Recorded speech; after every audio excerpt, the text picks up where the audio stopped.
ตัวสไลด์របស់យើងសំដែងដោយ Miyu Aizawa ដោយសាររឿងមួយហ្នឹងគឺនិយាយអំពី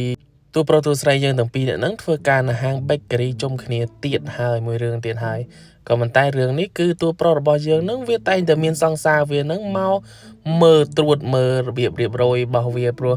ឃើញថាវាហ្នឹងធ្វើការតែពីរអ្នកតួស្រីអីចឹងហាងមួយធ្វើការតែពីរអ្នកស្រីហេងប្រុសសង្សារហ្នឹងវាមិនຕົកចិត្តមើលទៅតួស្រីចឹងហ្នឹងដូចជាបញ្ចេញចរិតដូចថា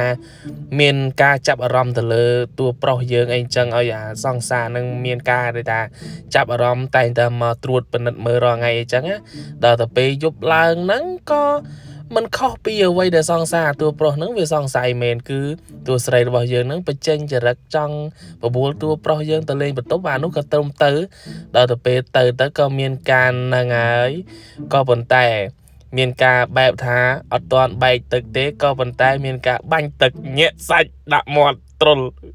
បន្ទាប់ទៅពីហ្នឹងមកមានទេតួស្រីយើងគឺគ្រប់ពេលគ្រប់វេលាគ្រប់ទីកន្លែងរហូតដល់ទប់មិនបាន